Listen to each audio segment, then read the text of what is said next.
for taking your time to be here. I will say without any question, thank you for your prayer. I heard Matthew 6:33, in the midst of your prayers, seek ye first the kingdom of God and his righteousness, and all these things shall be added unto you. And I think it's the first time I've heard someone pray for the salvation, the sanctification of all the presidential candidates. So one thing we all desperately need is the Lord in our lives. I heard Romans 10:9 and 10, that if we would confess with our mouths the Lord Jesus and believe in our heart that he was raised from the dead, we would be saved. Our nation, if we were to look back at our founding fathers who should be celebrated and not canceled, we would recognize that they built this amazing, remarkable nation on truth, the gospel truth, the Judeo-Christian values that make us the most remarkable nation on earth. And we have people who want to tear us down from the inside out. I believe in the future of this nation. I believe it because I've had the chance to live my mama's American dream. And I gotta tell you that when I was a kid growing up, I did not imagine that this day would ever come, that I'd be running for the presidency of the United States. Particularly if you knew my family story. I'm gonna tell you just a quick version of it. My grandfather was born in 1921 in the Deep South, segregated South Carolina, in a small town, Sally, South Carolina. And the America that we all appreciate today was not the America that he grew up in. He grew up in an America where he had to get off the sidewalk, Mayor, if a white person was coming, and never make eye contact.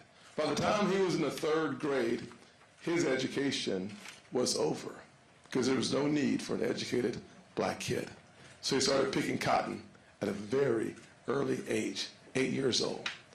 But my grandfather told me a really important story when my parents divorced and I moved in with him at 7 years old. He said, son, you can be bitter or you can get better, but you can't be both. He knew then what some doubt now. He believed in the goodness of what America could one day be. He said if you had faith in God, faith in yourself, and faith in the future of this great nation, all things would one day be possible. And he lived long enough to watch his grandson pick out a seat in Congress. And one of the things I talk about is from cotton to Congress in one lifetime. My grandfather saw the evolution of this great country, and he was so proud to be an American. And if we are going to restore that level of pride, we have to understand the evolution of the American heart. We are the most remarkable people on God's green earth because we have struggled with ourselves in order to improve the outcome for the next generation. And I will say I am motivated and inspired by a family history filled with pain and misery, but opportunity and overcoming obstacles. But if I knew your story, I think your story is very similar to my story. Whether you, your parents, or your grandparents, the story of America is almost universally pain, then purpose, obstacles, then opportunities. It's just a story of life.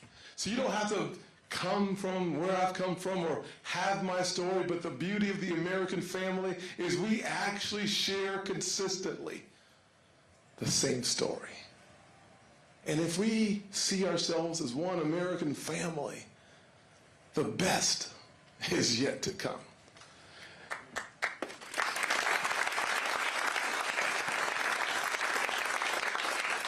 Now, how many of y'all know that even if you have a great-grandfather and an inspiring mother, that you sometimes can get lost like a goose in a rainstorm? Okay, not just me, this is good news.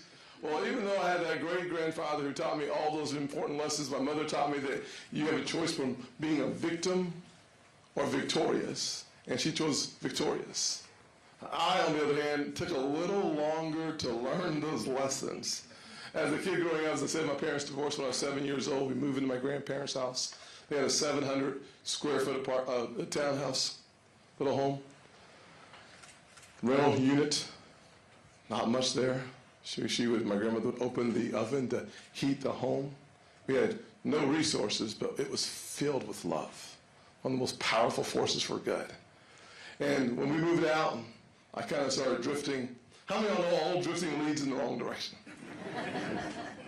So as a freshman in high school, I did not do very well. As a matter of fact, I almost failed out of school as a freshman. I failed 4 subjects: world geography and civics. Civics is the study of politics. Tells me God has a sense of humor. I also failed Spanish and English.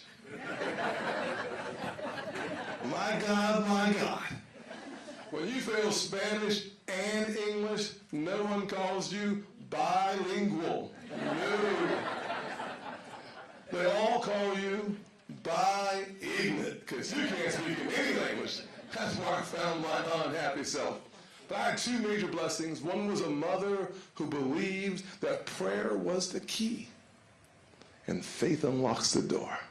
And she told me once or 1,000 times, baby, if you just shoot for the moon, even if you miss, you'll be among the stars. If I heard that one time, I heard her tell me that 1,000 times. And then in my freshman year, I had heard it several 100 times. And wasn't always paying attention. She walked in my room after a 16-hour shift. One of the reasons why on my TV ads I say, if you're able-bodied in America, you work. My mama taught me that there's dignity in all work. She worked 16-hour shifts 3 days a week as a nurse's aide. She was just changing bedpans and rolling patients. Not a glamorous job, but she believed if she could do it herself, that was her responsibility. Not the government, but hers. And she embedded that work ethic into me. So you can imagine a young lady coming home after 16 hours and started looking at my report card. She looked at my report card. She looked at me, looked back at my report card. And I said, before she had a chance to say anything, I know, Mama, I know. I should have shot for the moon. And even if I missed, I'd be among the stars. She said, no, sweetheart, you missed that lesson. I said, what do you mean, Mama? She said, walk outside. So we walked out of our little apartment over to a tree. And she said, pick a branch. I said, Mama, why am I picking the branch? She said, take the leaves off. She introduced me to a new form of encouragement. For those of you not familiar with the South, a switch is a Southern apparatus of encouragement. She applied it literally to my life, from about here to here. And I was thoroughly encouraged. I went to summer school, caught up with my class, and never failed another subject for the rest of my life. Once was enough for me. At the end of my sophomore year, my grades were good. I was doing really well. Started working at the local mall. I worked at a gas station at 13 and 15 now, so I'm working at a movie theater. And I meet this guy named John Moniz. John is a Chick-fil-A operator. Good man. He was a small businessman who happened to be a conservative, a Christian, who wanted me to see something in myself I had not yet discovered. And John spent the next 4 years of my life helping me understand that having a job is good. Creating jobs is better. He taught me that having an income could determine your lifestyle, but creating a profit could change your community. And John taught me those valuable lessons day in and day out for 4 years. And I will tell you that the combination between John Moniz, a Christian conservative who never talked about politics with me at all, and a mother who believed that prayer was the key, my life started to reflect what they wanted me to see. And one of the most important lessons John taught me was to look in the mirror and to take personal responsibility. When you see my TV commercials and they say, if you take out a loan, you pay it back. John taught me that personal responsibility was living up to the promises you make. The promises you make must be the promises you keep. And thank God for John and my mother. And unfortunately for me, at 19 years old, 4 years later, John was 38 years young, went into the hospital and never came out. His mission statement was to positively impact the lives of 1 million people with a message of hope and opportunity. Hope was about faith. Opportunity, the lessons around finance. The day before his funeral, I set my mission statement to positively impact the lives of 1 billion people using John's message of hope, my faith that became a Christian, and opportunity, the lessons that John taught me about financial independence. I have worked for the last 10 years in the United States Senate on something called the Opportunity Agenda. And the Opportunity Agenda is embedded in those two basic principles. It's one of the reasons why I love your governor. Because one of the most important keys to restoring hope is making sure that every single child in every zip code has quality education. And Kim Reynolds, your governor, has made sure through her school choice program that every child in this state within 300% of poverty has a $7,500 scholarship opportunity. And next year it goes to 400% of poverty. And then the final year it goes to become universal throughout the state. When a parent has a choice, a kid has a great chance for life. I also say that you, like I do, wonder why in the world would anybody run for president? That's a really good question, and I'm glad you asked. I believe America can do for anyone what she's done for me. Focusing on restoring hope is what Kim Reynolds has done, and I would do the same thing as president. I would make sure that the federal dollars are backpacked, sent to a parent so they can decide where it goes with their kids. Creating opportunities for me means protecting the goose that lays the golden eggs, which is America's free market, capitalist economy. And protecting America for me means backing our law enforcement officers. They deserve our respect, and they deserve the funding so they have the best resources, the best training, so that the best want to wear the badge. Thank you, folks who are from law enforcement. Thank you for what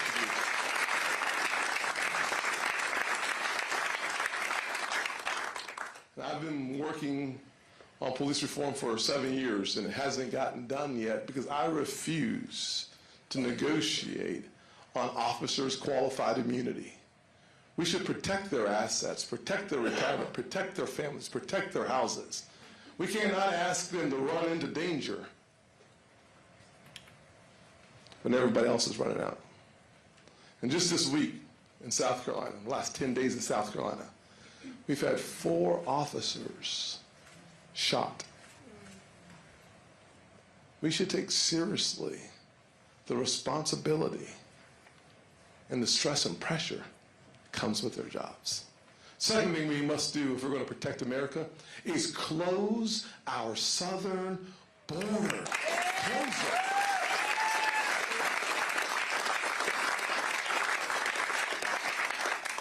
President Biden is selling off the literal construction material for pennies on the dollar to finish our border. For $10 billion, we could complete our border and save up to the 70,000 lives we're losing every 12 months because of fentanyl that comes through ports of entry and over our southern border. The precursors come from China. They're manufactured in Mexican labs, and then the Mexican cartels bring them across our southern border. We spend $7 trillion as a country. I voted against the vast majority of those funds. But for just $10 billion, we could save tens of thousands of lives.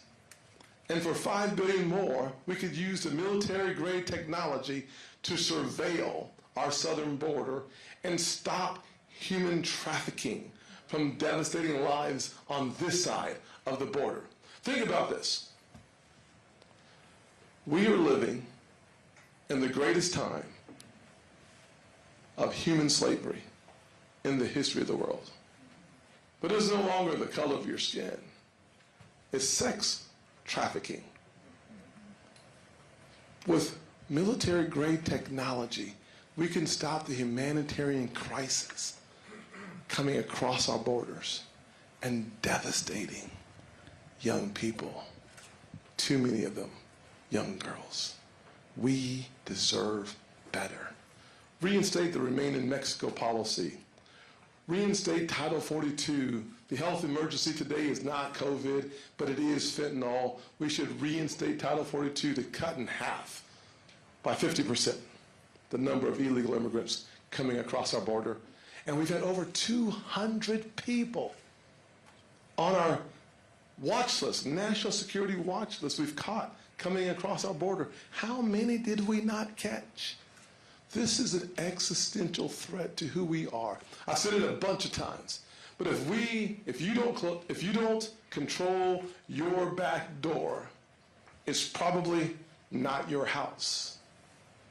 And if we don't control our southern border, it will not be our country for long.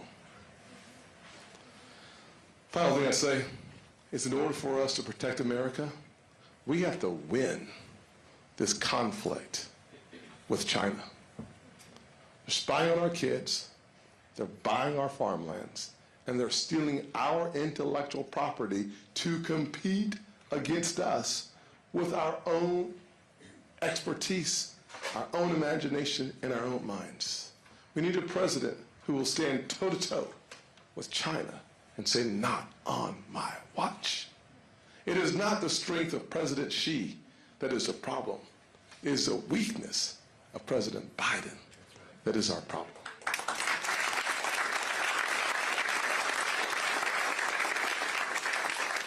I only have about 73 more minutes to go.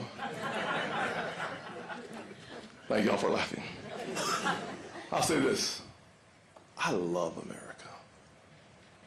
My final thought on protecting America is we need people who love this country, who are proud of our country.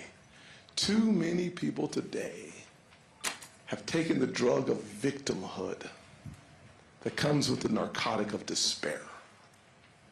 We are not victims in this nation. We are 4% of the world's population, and we are the most exceptional people because the price that was paid for our collective freedom is very high.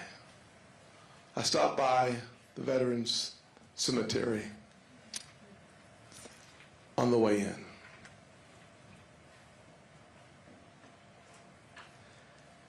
And I said a prayer for all the families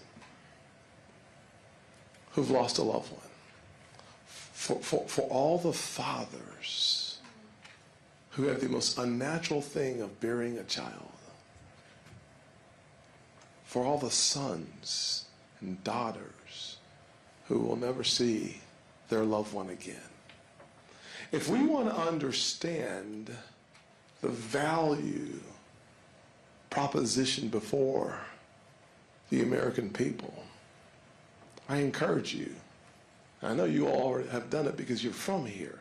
I would encourage you, when you drive by, just slow down for a minute and reflect that I get to stand before you because someone did something so courageous, incomparable, that we are free. This is an unusual experience, even in 2023 around the world. This is not the experience they're having in China, not the same experience they're having in India. And you can go around the globe. Communism suppresses people's rights. And we are in a philosophical war for the future of this world. We win, they lose. That's all I got to say about that. Happy to answer your questions.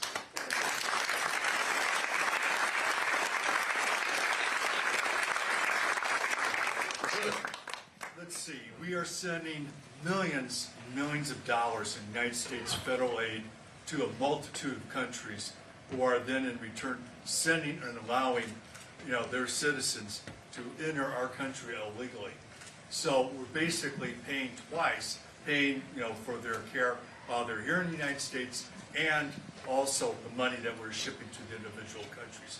What is your position on that issue? Yeah, so the question is about foreign assistance and illegal immigration combined together. We spend about $45 billion or so on assistance to other countries, and the cost of illegal immigration in the 10-year window, according to the Heritage Foundation, could be as high as over $2 trillion. One of the things that we should do is start asking and then measuring the results of our foreign assistance. If it's not working, stop doing it. If we don't get anything ROI in return, not just the return on the invested dollar, but as it relates to the responses and reactions we need, stop doing it.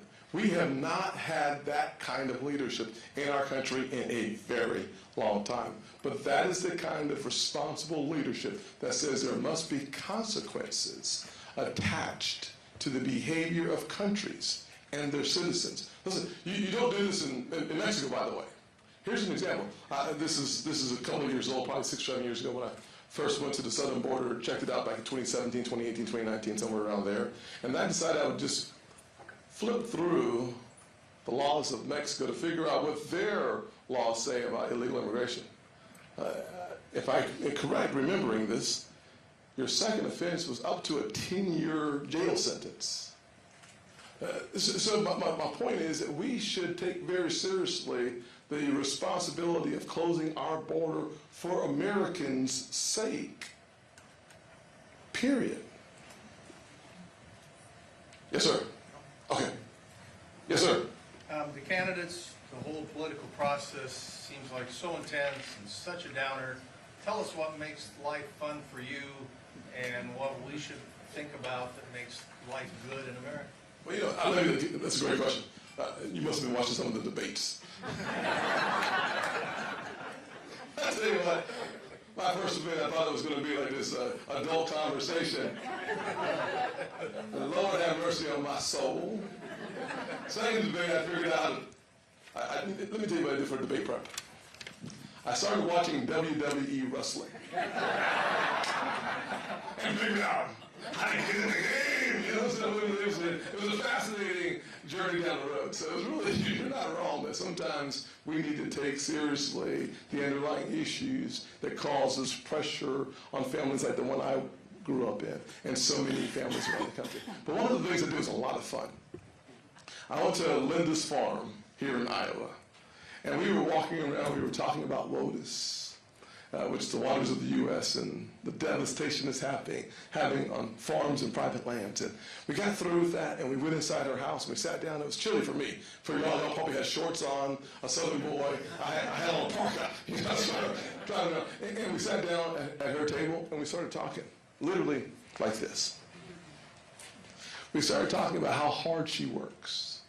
Up at 4:30, works all day, 10 o'clock, she's about finished. And she does it again the next day. And she was talking about it with a smile on her face. And then she started talking about what she does on her weekends, that she loves leading her choir at church.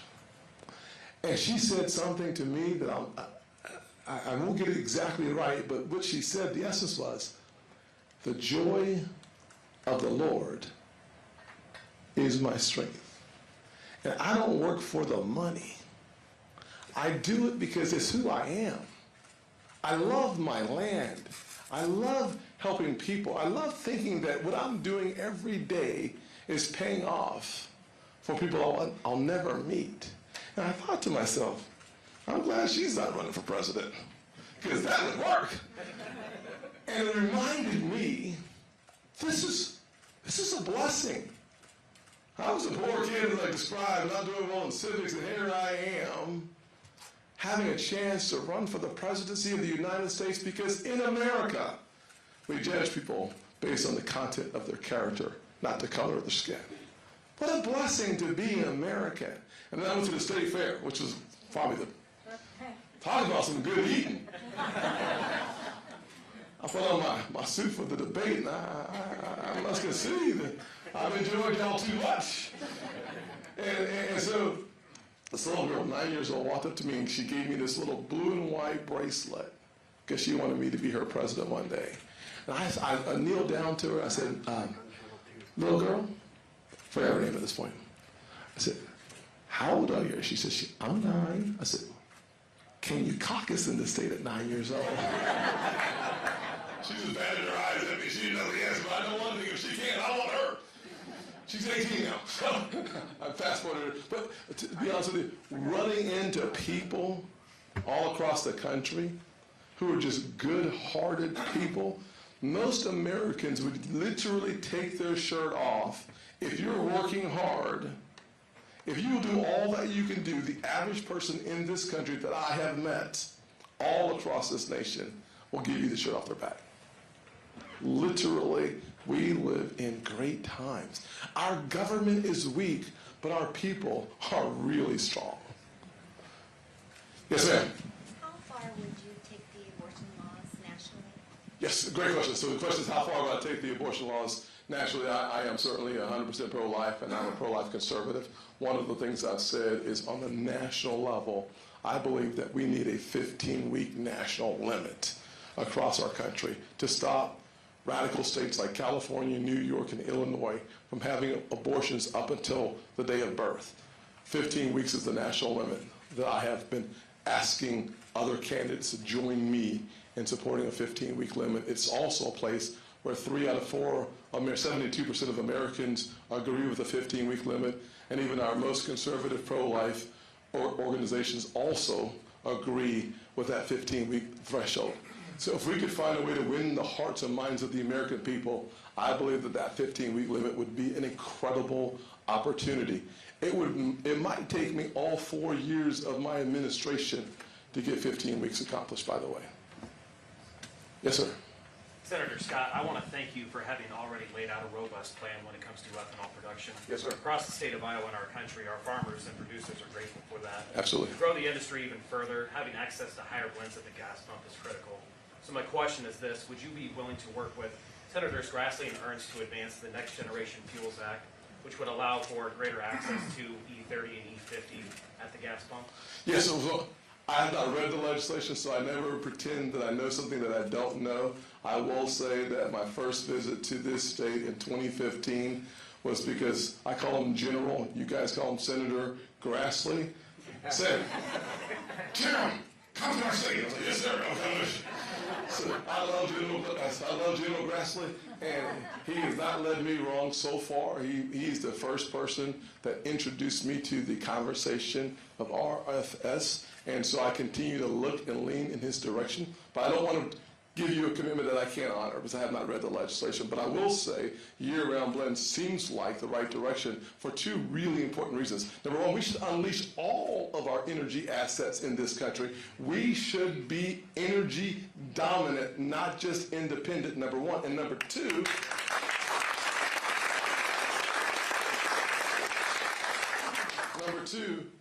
RFS helps us become less dependent faster from dictators and bullies around the globe. Why would we not set captives free by unleashing our energy resources right now as fast as possible with the kind of diversity in our field as possible? So I'll take a look at the bills. Since I have not looked at it yet, I would love to get your name and number so that my staff can confirm with you the results of that. It'll probably take me 4 or 5 days over the weekend to read through the legislation. I actually like to read stuff before I say yes. It's an interesting concept, but yeah. Yes, sir, sorry. Well, first of all, thank you so much for coming to our small town and supporting our Republican legislator. Yay,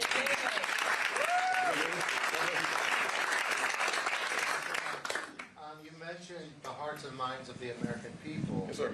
But what about the hearts and minds of our children? Because we're seeing this identity issues sweep across our nation. Our kids are being taught that our country is racist, they're confused about their identity. And we see it at the elementary school, the secondary school, and the college level. We have 70% of college students, I heard once, voted for Biden. How do we turn that around?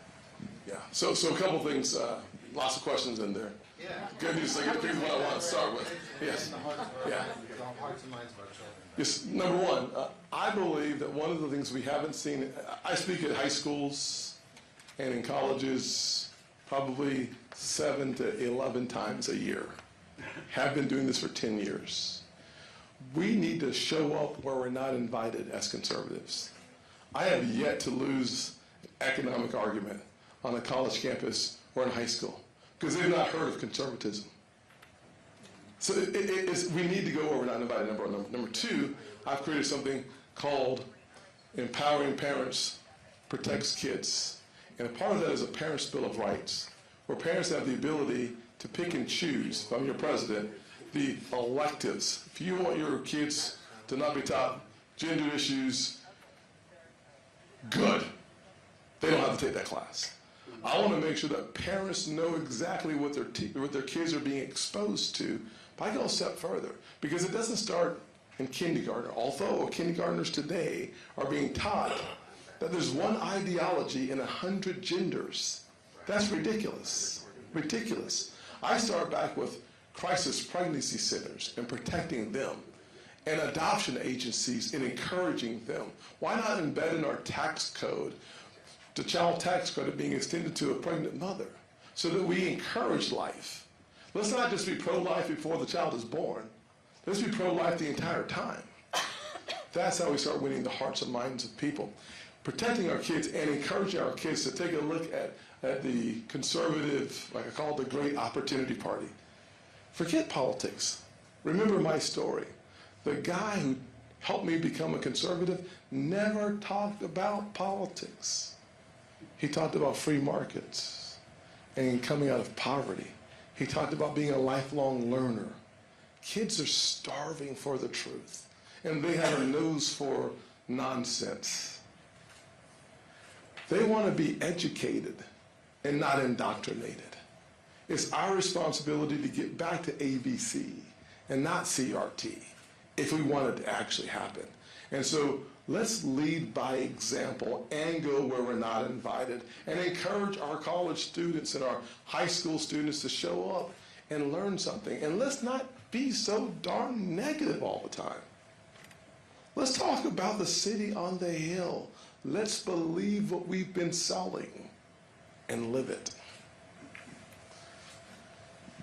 Hi, my name is Nathaniel. I'm here for several veterans who couldn't make it here tonight. One of the things that they're dealing with is that they've gone to the VA.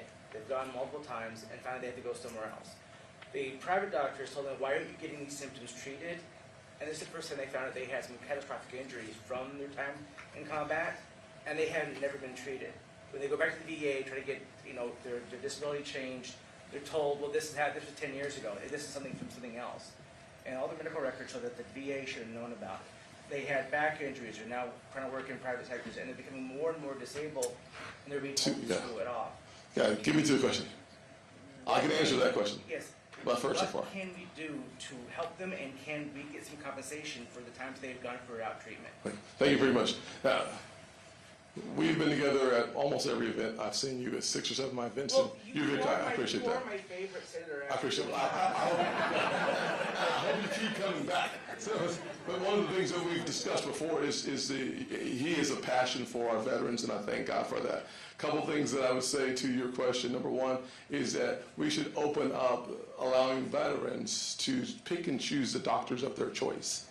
Because our older veterans really seem to have an affinity for the VA as it has been constructed. Our younger veterans would like to go to the doctor in a hospital of their choice. Why not let it be their option?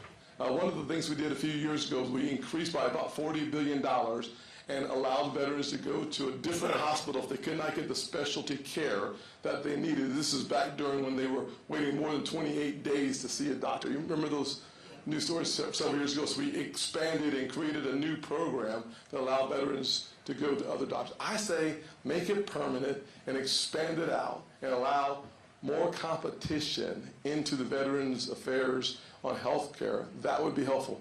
For every veteran in this room, thank you for your service. Thank you for your service. The second point is this, that my office in South Carolina, the #1 case work we do is either Veteran Services or Social Security.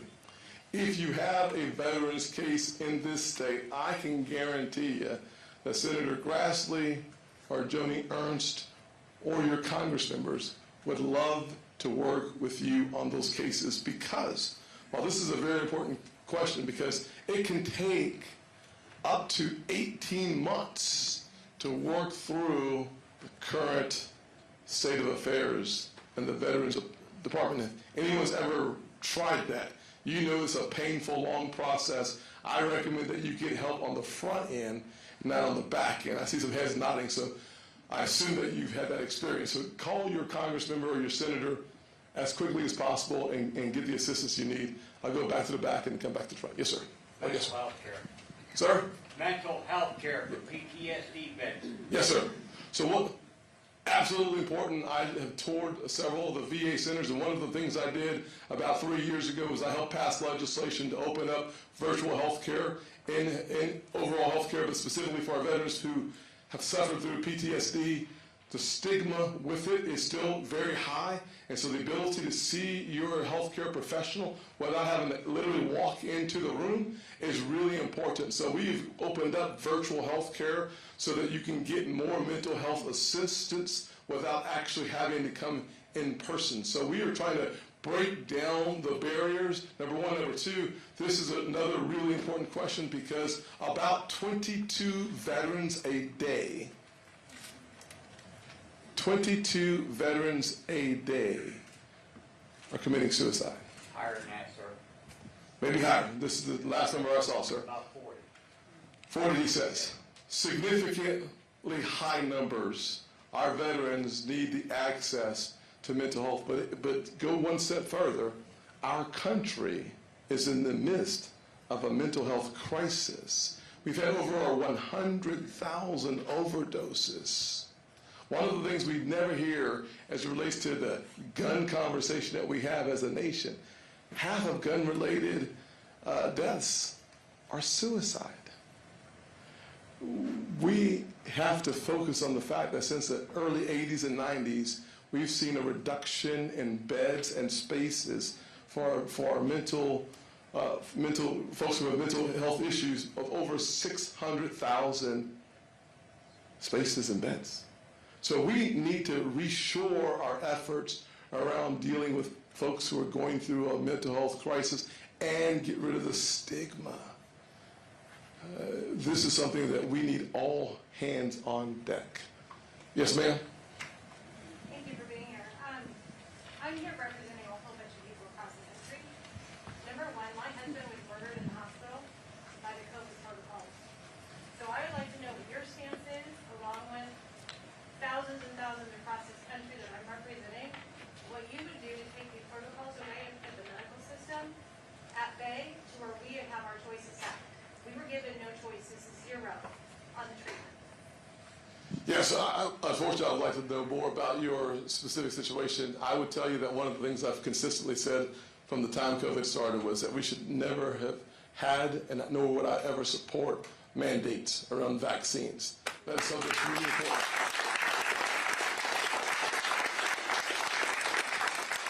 Number two, we have had a number of senators who have focused on the long COVID and other challenges that come along with that.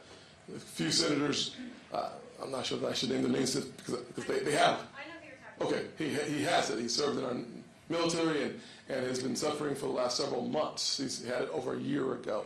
And so he's been leading the efforts to try to help bring in new options. Every situation that we've read about, heard about, worked with in the state, they're so very different, from heart issues to lung issues. This isn't vaccines. No, you're talking about health protocols in hospitals. I heard what you said. But then remdesivir and zero treatment Yes. on behalf of us. The question is, I need to understand your specific situation so I can actually give you a specific answer. I try to give everybody clarity on my positions. I want to make sure I made clear my position on the vaccines and the mandates. But your situation, I would love for you to talk with one of my folks, and happy to get you an answer if I can, somewhere near your answer. So the two of you so far, please hang around. Yes, sir. Senator, thank you also for your time tonight. We really appreciate you coming out to small town Iowa. Along with our southern border crisis, I think we have a problem with our burgeoning deficit. And our president just today tried to bypass SCOTUS again by forgiving $9 billion. On student loans, yes. Are you able and are you willing to reach across the aisle to make some bipartisan decisions that even your party may not agree with in order to address our deficit problem? The short answer is yes. I'm looking to the left right now, looking for a partner over there. I don't see one. So, well, my answer is yes. Finding a partner is a whole lot harder than it used to be frank with you. Finding all the partners on my side is challenging as well. And so one of the things that we need, and I've sponsored it and co-sponsored it and will continue to do so. 3 things that we should think about. Number 1, a balanced budget amendment. The last time we had an actual literal cut in spending was 2011. It was a result of the Budget and Control Act that I voted for that cut spending for the first time in forever in this nation, $40 billion, which is not much in a $4 trillion spending apparatus. But if we went in that direction every year, we would not be in the mess we're in today, number 1. Number 2, we need term limits to tell people to go home. I'm committed to that. I'm not my co-sponsor of the legislation. I've committed that once y'all let me president, I'm out anyways, but somehow, if that doesn't happen, I'm still out. Because we should honor the commitments we make with our words, even if we don't put it in ink. I told the voters of South Carolina, two terms for me, 2 full terms, and I'm done. And so I'm going to honor my commitments. And number 3, we have to tackle how to grow our economy and cut spending, not either or. If we don't grow our economy at 5%, we don't dig out this hole. Because think about it this way, sir. What's your name? Shane. I bet. Come on over, Shane. Let me see if let me get you a little closer. Come on over. Somebody tackle him if necessary, okay? He's moving kind of quickly, but totally. Shane, here's what I say, Shane. I mean this sincerely. This country, because of Joe Biden, has decided they're going to spend $7 trillion, even though they know the income to this country is $5 trillion. Would you allow your household budget to be 40% higher than you know your income's going to be? Absolutely. Absolutely. There's no way in the world you would do Our that. children know if they want to afford a toy, they can't afford it. They either buy a cheaper toy or they make more money. How can we not teach our president that? That's called common sense, my friend. And the answer is, I don't know why we can't teach our president that, but he needs to know that. And here's why it's so important. Every person in here under the age of 60 will live long enough to see but frankly, anyone over the age of 100 in here? 95? Okay, what's up right there? And I mean this sincerely. Everyone in this room will live long enough, unless something catastrophic occurs, to see our debt payment exceed our military revenue. This year, our debt interest-only payment is $572 billion. And that does not include the 11 rate increases we've had in the last 15 months. We spent about $900 billion on our military. 5 years from now, we could be spending more on interest only on our debt than we do on our military. So balancing our budget is absolutely essential. I want to be the president that gets that done. Yes, sir. Yes, sir. Hi there. Thank you so much for coming out today. Yes, sir. So, I'm a college student who's graduating here in a few months, and Congratulations. Thank you. You're welcome. If all grades prevail. Don't do what I did as a freshman, or you'll be here next year saying the same thing. And we're talking about working hard and like the American dream, and like you work hard enough, you earn enough money, inflation, and because of the power of the U.S. dollar, things like owning a house, like especially for people in my generation, like that seems a little farther off than in previous generations. So how are you going to restore the power of the U.S. dollar as well as reduce inflation? Okay, thank you for the question. You are a smart little cookie, aren't you? Next question. I gotta have fun somewhere, okay? This is all I got right here. This is all I get. Two points. Number one, we want a strong U.S. dollar. We really do. It is really important that we maintain the U.S. dollar as the reserve currency of the world, because if it was not, I'm not sure what our interest rates would look like right now.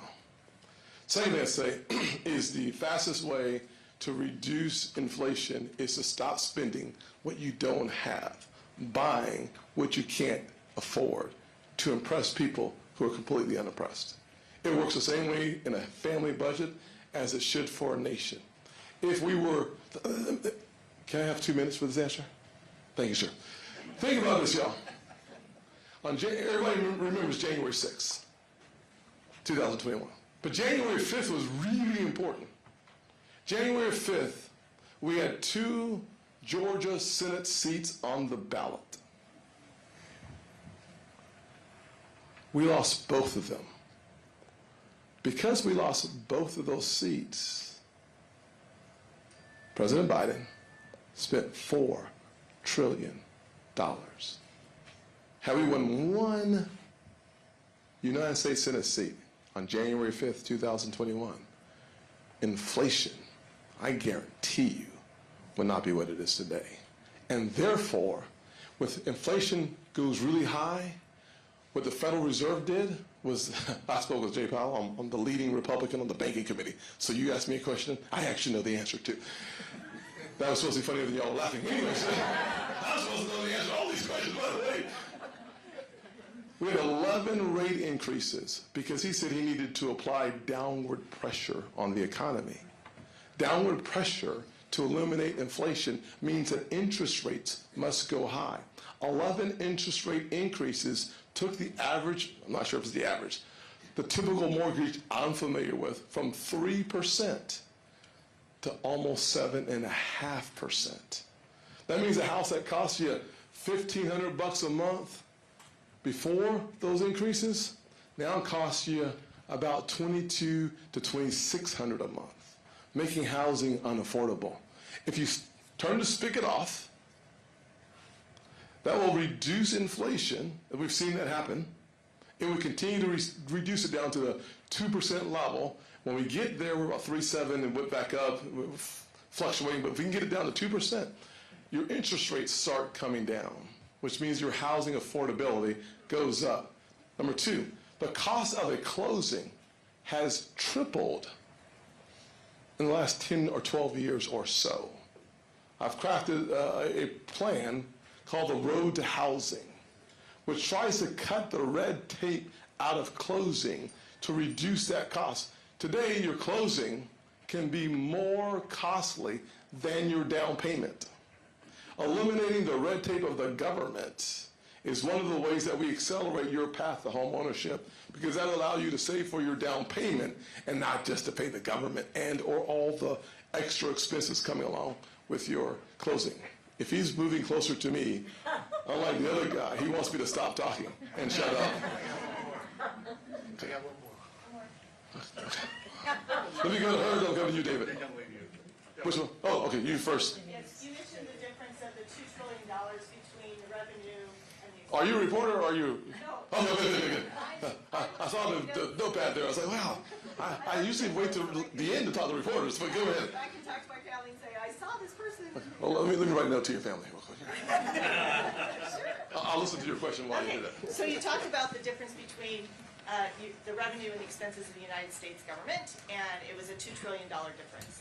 Do you have any ideas about what you would do to cut $2 trillion out of the budget?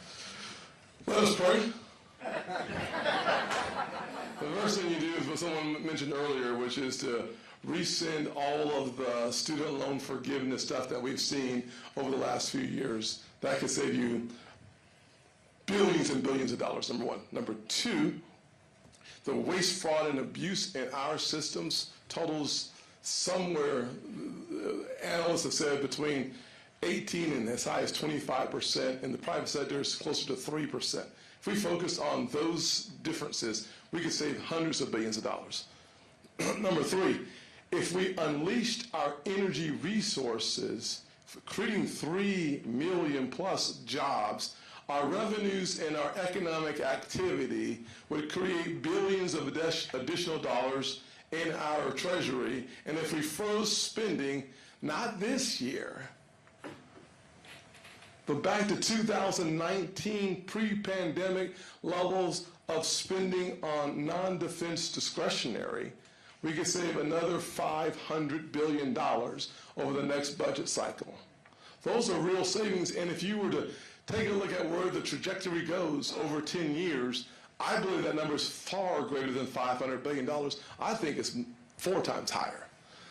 What we haven't done, and then, Lord knows, this would be the simplest thing to do. We should cut every piece of duplication we find in the federal government. And there's billions of it. And then we can go to what agencies we don't need, move them out of Washington, D.C. There's a lot of things that we could do that would recalibrate our entire system. I would finally say, I would set up a 10th Amendment Commission. I would put 3 governors in charge of saying, these are state functions. Stop doing them. Our government is way too big. Our federal government should be the last resort for Article 1, Section 8, not the first resort for states who keep spending and spending and spending, and we come bail them out. That might be... I have to remember bailing them out. Some states are teetering. So I want to make sure I'm accurate with that one. So the next thing I'll do, I'll read a story where one of the fine people in the press, Senator Scott said, and I didn't explain it. I'll be in hot water again. Yes, ma'am.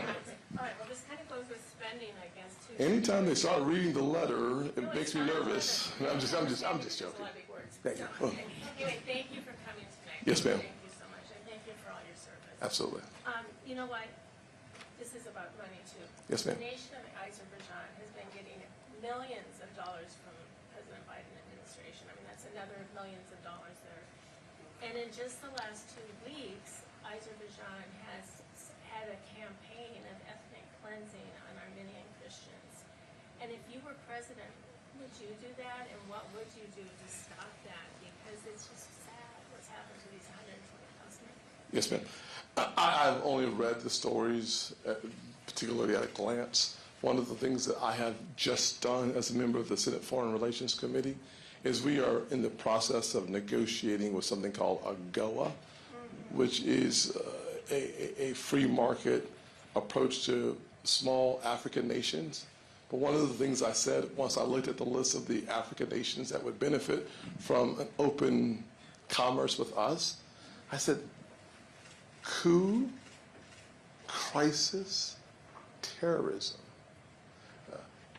I offered suggestions and recommendations to require a higher level of humanitarian rights to be enforced in these countries that we're going to do business with. Now, I will tell you this, though, and this is going to be contrary to what I just said. There are a lot of partners that we have that will never live up to our standard. Be it India. I mean, there's just a bunch of them.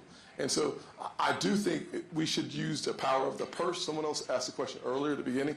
We should use the power of the purse to encourage, force, and get people aligned with us as often as possible. And that means that there will be exceptions. David. Final question. Yes, sir. The former president is not saying such nice things about you. Huh. Why doesn't Barack Obama like you?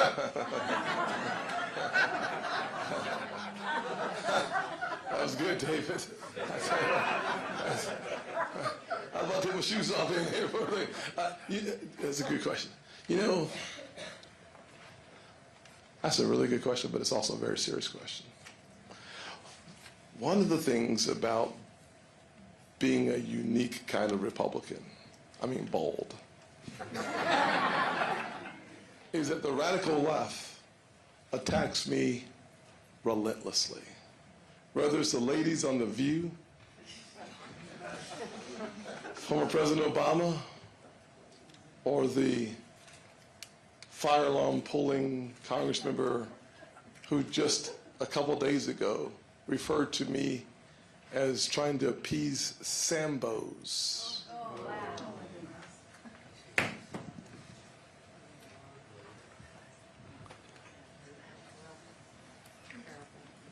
Can you imagine what would happen to a Republican who called a member of the CBC a Sambo? Here's the point. They're not just talking to me. They're talking to every little kid who would dare think for themselves. They want them to know today that the price is really high for standing out and not walking in line. You see, there is something sinister stirring on the radical left. They will weaponize race and power, even dividing the American people for one purpose: to cling to their political power. They'll use anyone, any issue, any group to maintain political power at your expense. And if you happen to be a conservative whose life story destroys the lies of the radical left, they come out against you, both guns blazing. And it is a shame that no one covers it, because it's a Republican they're attacking. And it's wrong. But I'm a tough cookie. I'm going to be okay. But I hate the message they're sending to young kids that you can't think for yourself. You can be anything in this country being black these days, except a conservative. God bless America. Thank you very much.